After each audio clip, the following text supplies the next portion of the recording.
welcome to the Smart Publishing Impact Series. I'm Renée Loudermilk, Chief Editor at Smart Publishing, and this is the podcast where we explore all things writing, publishing, and the impact of storytelling. In each episode, I'll share insights and strategies to help you navigate the book journey, whether you're writing, publishing, or already an author. Plus, you'll hear from inspiring authors who are using their book to change lives.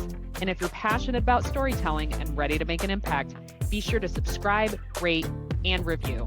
Now let's get started.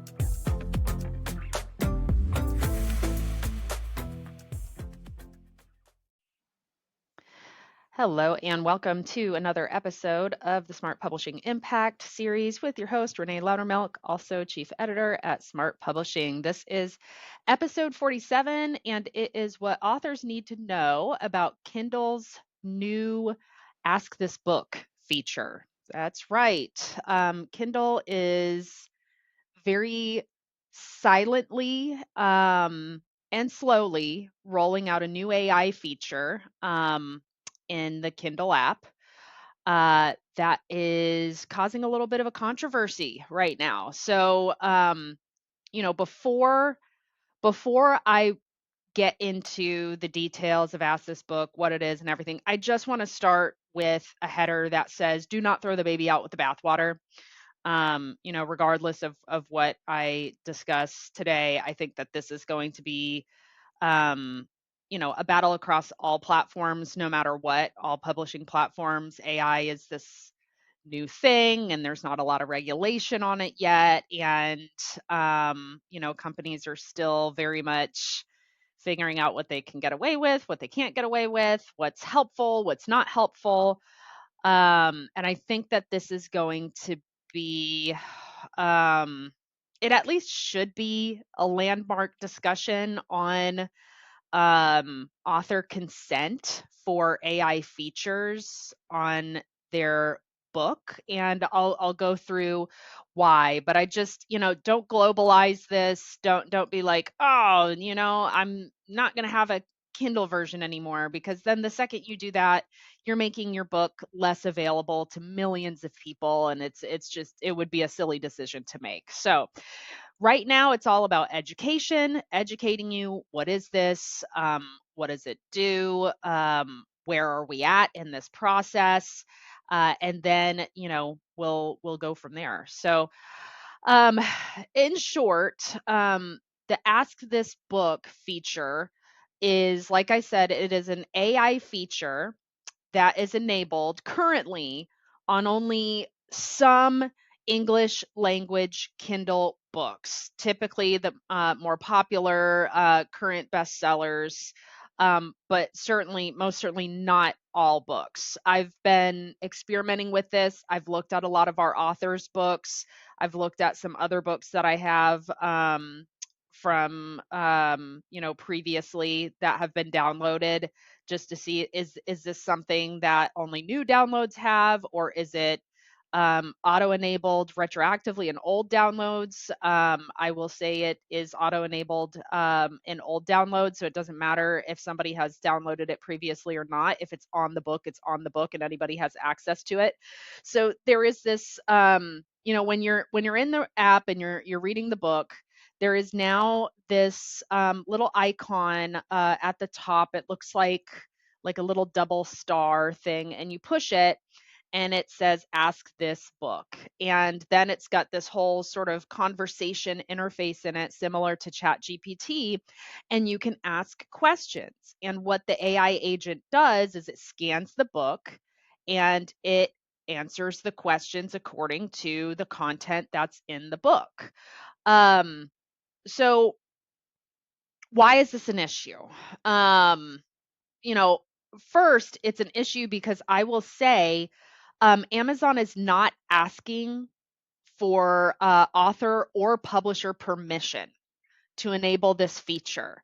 So in the way that you can make your book available for Kindle Unlimited, like that's your choice when you're uploading through the your Kindle or your KDP account.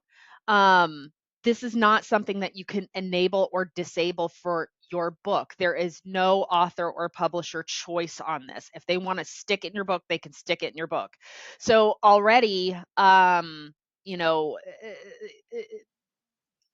organizations like the Authors Guild and other author advocacy groups, they're criticizing this because they see the new feature as effectively turning books into interactive, annotated products without negotiating new rights or compensation for authors. Or even running what the AI agent might come up with as an answer based off of the book's content. You know, by the author, because let's just say AI makes a mistake, and if you've used AI for any stretch of time, you see it makes mistakes all the time. Now you have this agent in your book essentially assuming um explanatory information to the reader on your behalf without your consent. And it may be making incorrect judgments. It may be coming to errors. So, we don't, I've done a little bit of testing on this. It hasn't been super crazy, nothing glaring, but at the same time, in my daily use of AI, I might highlight, one or two mistakes a day that it makes. So I can imagine that if I really, really pressure tested this, there would be mistakes and inaccuracies. And if I had to talk to the author, like, do you feel like this is a proper depiction of what you intended? You know, um, Many authors might be like, actually, no, that's not how I would summarize it, or that's not how I would characterize what I meant. So, you know, that is really the philosophical issue with this, that I think that advocacy groups like the Authors Guild, publishers like, and authors like me and Smart Publishing have with this. um Now, where are we currently?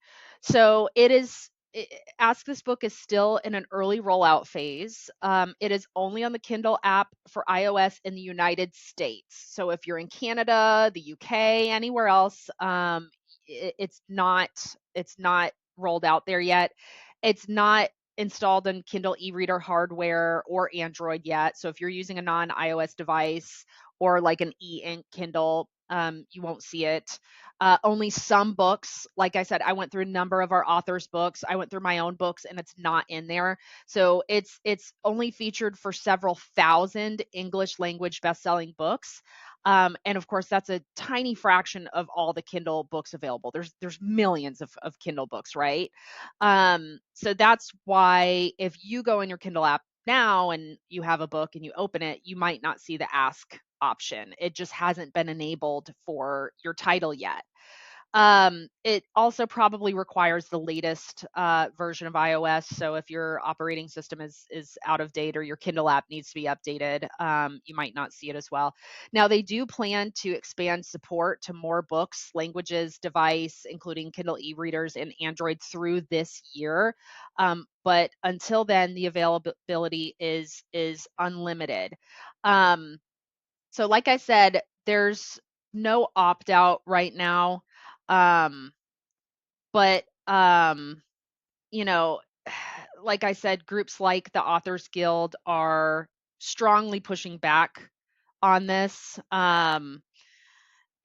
Other advocacy groups, authors individually. So, I'm just going to pull up a little bit more information here. Um, just to kind of paint the picture of where we currently are and push back. Obviously, Amazon is a behemoth. Um, so, just to kind of summarize a little bit more about what I was talking about like, like it should be up to the author if we want to release like an annotated version or a notes version. Um, it's also sort of coming in the way of an author and their reader too. What likely maybe used to happen is that the reader would connect with the author through email, through social, wherever that author, Instagram, through wherever that author has a presence. And then they would ask those questions directly to the author. This AI agent coming in between that, now, there's a lot less of a reason for a reader to connect with the author, which, um, a major point of why us authors release books is to help people and connect with people. So, um, you know, that's not cool. I don't think that's cool. So, the Authors Guild is are all also arguing, going a little bit deeper on annotated products, that, when readers can query an AI about a book's content with explanations, summaries generated on the fly, that isn't the same as a regular ebook search or table of contents. So they see it as an annotated edition that the author never made, right? Or an interactive or enhanced book, again, that the author had nothing to do with. When these are created now, as it stands, these are normally licensed separately and negotiated with rights holders. So by, Kindle just popping this in, they've completely bypassed the um, intellectual property rights of the author. Ooh, you know who I should get on? You know who I should get on to do a follow up on this? I should get Michael Porapat, our intellectual property attorney. I would love, and I bet you guys would love, his thoughts on this. Okay, so hold that thought. That might be the next episode. Like I said, there's no opt out or control for authors. So if a book is on Kindle, it can automatically be applied to it. You can't opt out of it. You can't see or edit the AI's explanations, and you can't control what the AI says about your work. And that lack of control of how your story, how your content is interpreted, obviously that's a big part of the backlash.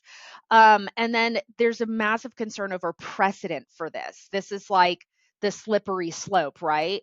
If this passes and it's not pushed back, what else can companies do to infringe on intellectual property rights? So because Amazon controls such a huge share of the ebook market, the Authors Guild is worried that this could set a broader standard where platforms add AI layers to creative works without rights holder input or compensation. Obviously, this matters to us as authors. It changes the way our book is experienced without our input. It adds a derivative layer of content, AI interpretations that have nothing to do with how we may have intended the work. And it uses such things like this. They normally require negotiation and licensing, and they've just sidestepped. So, they're arguing that this isn't a trivial extension of search features. It could affect how copyrighted material is used and monetized going forward, especially as AI enabled book technologies become more common. So what are advocacy groups doing currently? So Authors Guild is the main one here. They've issued formal objections. They published a statement outlining their concerns, pointing out that the feature was rolled out without author permission and that it could be considered a new derivative use of the work. They have communicated directly with Amazon. They raised the issues with Amazon, received explanations about how the feature works, that it's based on in-book content, not training data. So no, they're not using it for AI model training. But the Guild's position remains firm that licensing and compensation should apply. They're also warning us, the broader author community.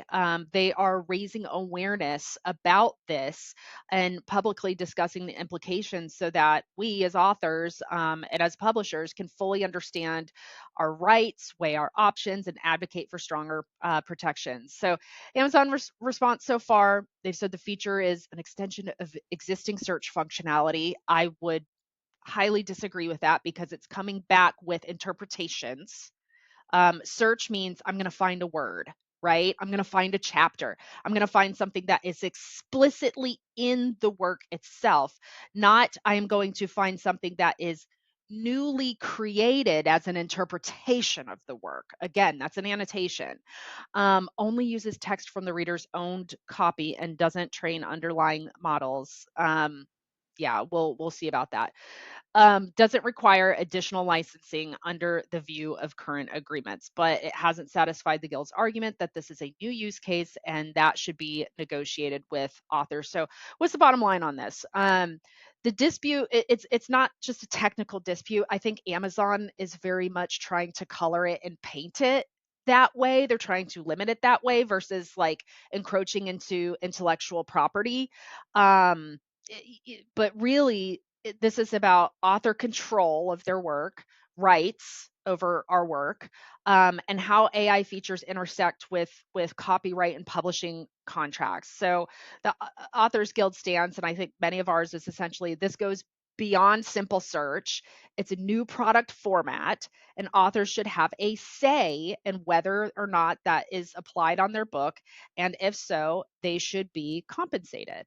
I'm going to keep watching this to see if the issue evolves into any kind of formal negotiations, policy changes on Amazon's side. I'm hoping that there will at least be an opt-in or out. Legal challenges, Authors Guild will not shy away from that. This is certainly going to shape how AI tools interact with creative works going forward. And so, even if the argument could be made that it's okay right now, like I said, there's a slippery slope situation here, where they were already doing this quietly. They were already doing this without consent. It's arguable if, it's annotation or just using the book's own stuff. But I think that the precedent that this sets is something that should be getting all of our attention. And once again, Amazon, as the behemoth for book sales worldwide, over 60% of books, all books sold in the world, are sold off of Amazon. Don't throw the baby out with the bathwater. So don't just go say, well, I'm only going to be on Barnes and Noble, because first of all, Barnes and Noble, they have an e-reader format called Nook. There is no reason why they couldn't suddenly take up very similar technology to this to sort of piggyback off of what Kindle has done. So it doesn't mean that you're more protected elsewhere. It just means that you are less visible and less accessible, especially when you consider that Barnes and Noble, both in store and online purchases, is only responsible for 18% of books sold worldwide, as compared to 60%. So this is something where it's not this opt in or out. No, we need to band together, voice our concerns. If you're interested in becoming a member of the Authors Guild, that certainly helps the Authors Guild from an advocacy power standpoint. More members, more resources, more power. So that's something that you can do as well. And also, I'm kind of interested if any intellectual property attorneys want to challenge this. So I don't know that Michael Porpat, has the time or interest in doing that personally himself, but I'm certainly going to reach out to him to see if he will come and join me for episode 48 or 49, either next week or the week after, just depending on his um, availability, because I would love to talk about this with him. I don't know if he's heard about it yet, so he might just need a little bit more time to look at it, study, and see what's going on. But I'm going to make that a follow up, because I owe a follow up with him anyways. He's always awesome to talk to, and I really, really, really want to know his take on this, and if he has any IP attorneys out there who might be interested in doing some mission based work to bring a potential, maybe even a class action lawsuit or something against this. We'll see. It's Yeah, I'm not a frivolous lawsuit kind of person, but this is it's sketchy. It's not cool. So that's my stance on it. But again, my stance is also not throwing the baby out with the bathwater. Okay, so thank you for joining me in this update episode on this sneaky new Kindle feature that has been very slowly rolling out and will continue to broaden its reach to works throughout the rest of this year, 2026. As always, I invite you to connect with me. I am mostly on Facebook, Renee Loudermilk, Lautermilch. I'm the only Renee Loudermilk in the world, so I am the one that will pop up. Please follow me on there, shoot me a DM with any questions that you have. My passion is educating on everything writing and publishing, so I'd love to hear from you. You can also find me on smartpublishing.com or through my email address at renee@smartpublishingservices.com. I should have said, I think I said smartpublishing.com. Some I'm not going to say the word. Somebody, one of those campers took that. So we had to do smartpublishingservices.com. So if I misquoted the website the first time, that's what it actually is. And then, if you haven't subscribed to the show, please hit the subscribe button. If you have 60 seconds, I would be so honored if you would rate and review. It helps get this show out in front of more people who could benefit from the content. So thanks again for your time this week. And as I always say, keep writing your story because the world needs your voice. Until next time, take care.